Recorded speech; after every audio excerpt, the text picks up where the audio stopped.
안녕하십니까, 이동환 TV입니다. 오늘은 국군은 보고만 있었다는 이야기를 하고자 합니다.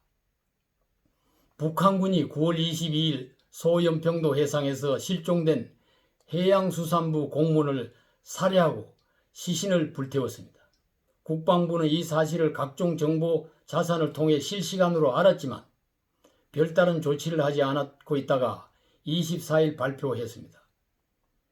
청와대는 군으로부터 이 사건을 시간대별로 보고를 받았으며 대통령에게는 22일 실종에 대한 서면 보고를 했으며 23일 사살과 시신 훼손에 관한 대면 보고를 했다고 합니다.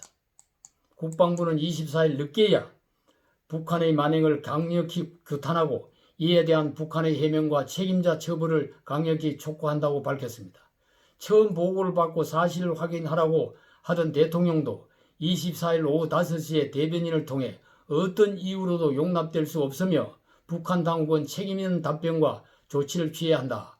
군은 경계태세를 더욱 강화하여 국민의 생명과 안전을 보호하기 위한 만반의 조치를 갖추라고 말했습니다.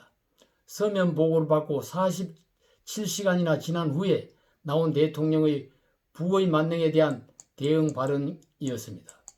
우리 공무원이 북한군의 총살당에 당한 이 사건은 2008년 금강산에서 발생한 박왕자씨 총격 사건 사망사건 이후에 12년 만에 일어난 사건입니다.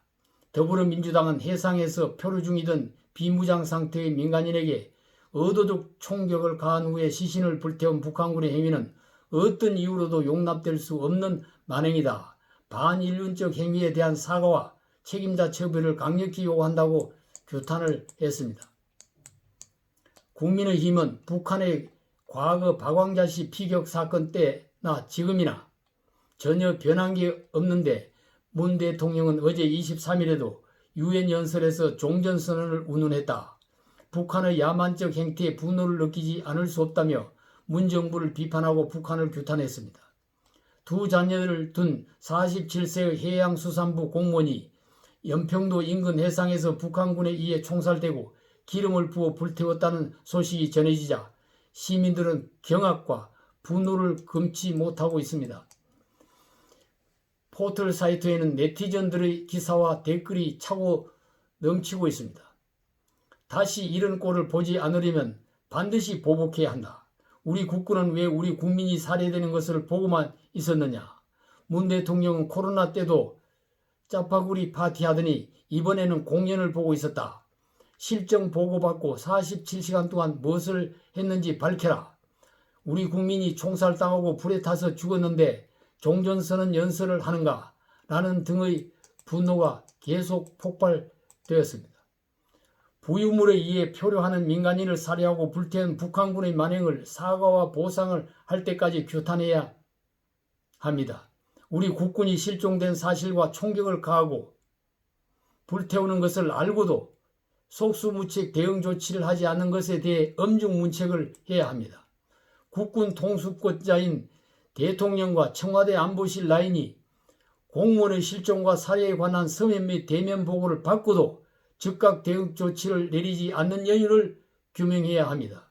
북한은 26일 조선노동당 중앙위원회 통일전선부가 청와대 앞으로 통신문을 보내왔습니다. 국미원장 김정은 동지는 우리 측 수역에 뜻밖의 불미스러운 일이 발생하여 문재인 대통령과 남녘 동포들에게 커다란 실망을 준 데 대해 대단히 미안하게 생각한다는 뜻을 전하라고 하시었습니다. 며 자세한 사건 경위의 설명을 전제하였습니다. 청와대는 위의 내용 발표에 이어 남북 정상이 최근 주고받은 친서 내용을 공개하기도 했습니다. 문 정부는 이번 사건을 계기로 대북 정책을 원점으로 검토해야 할 것입니다. 평화의 환상과 협상의 구걸에서 벗어나 외교의 상호주의 원칙을 회복해야 할 것입니다.